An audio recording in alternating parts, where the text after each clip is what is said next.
Орталық коммуникациялар қызметінің өңірлік филиалында кезекті баспасөз маслихаты өтті. Осы жолы журналистерге жолаушылар көлігі мен автомобиль жолдары, құрылыс, энергетика және тұрғын үй коммуналдық шаруашылығындағы мемлекеттік салық бағдарламалардың жүзеге асырылуы жайында айтылды.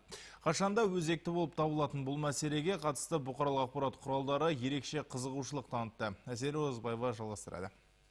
Баспасөз маслихатында алғашқы болып сөз сөйлеген облыс әкімінің орынбасары Владимир Бубенко негізгі 4 мемлекеттік бағдарламаның өңірде қаншалықты орындалып жатқандығын жайында баяндап берді. Айталық, биыл бөлінген 5,3 миллиард теңгеге 252 шақырым облыстық және аудандық маңызы бар жолдар жөнделді. Автобус қатынайтын елді мекендерді көбейту жөніндегі облыс әкімінің тапсырысы бойынша бүгінгі көрсеткіш 93%-ға жетті. Тұрғын үй құрылысы да өңірімізде қарқынды жүріп жатыр. В 2015 году в рамках меморандума между акиматом области. 2015 жылы облыс әкімдігі мен ұлттық экономика министрлігінің арасындағы қол қойылған меморандумның арқасында тұрғызылып жатқан үйлердің көлемі 124,5 мың шаршы метрді құрайды. Биыл Береке шағын ауданында 5 көп қабатты үй, яғни 280 пәтер қолданысқа берілмек. Жұмыспен қамту жол картасы 2020 бағдарламасы бойынша 2 жатақхананың құрылысы аяқталмақ. Нұрлы жол бағдарламасы мен тағы 126 және 72 пәтерлік 2 үйдің құрылысы басталды. Жаңа үйлерді тұрғызумен қатар қалада 151 көп қабатты үй, тұрғын үй коммуналдық шаруашылық нысандарын жаңарту бағдарламасы аясында күрделі жөндеуден өтті. Бұған 2,3 миллиард теңге жұмсалды. Жұмыс келесі жылы да жалғасатын болады. Ол үшін 388 миллион теңге бөлініп, бұл қаражатқа 13 үйді жаңарту жоспарланған. Сонымен қатар Владимир Степанович журналистерге энергетика, елді мекендерді сумен қамтамасыз ету, төтенше жағдайларға төтеп беру салалары мен жылыту маусымының басталуы жайында айтып берді.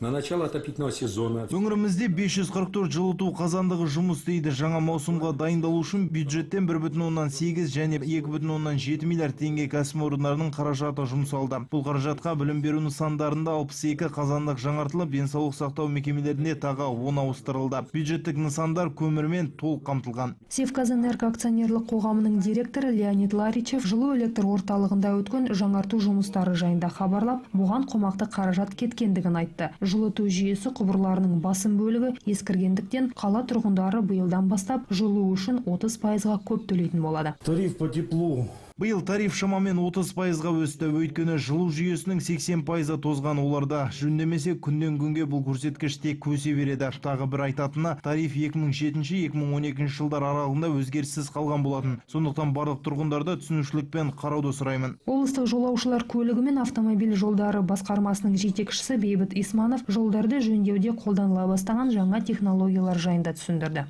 Действительно, с 2014 года у нас по поручению главы региона 2014 жылдан бастап жолдарды жөндеуде жаңа технологиялар енгізіліп жатыр. Өткен жылы осылайша 40 шақырым жаңартылды. Келесі жылы тағы 60 шақырым жаңартылмақ. Жаңа әдіс бойынша ескі асфальтты қайтадан қолдануға болады. Осылайша қаражатты 2 есе үнемдеуге болады. Сапасы да өте жоғары. Барлық мамандардың айтуынша мемлекеттік бағдарламалардың орындалуы қатаң бақылауда ұсталады. Әсел Оразбаева, Қуаныш Қазбеков, ақпарат.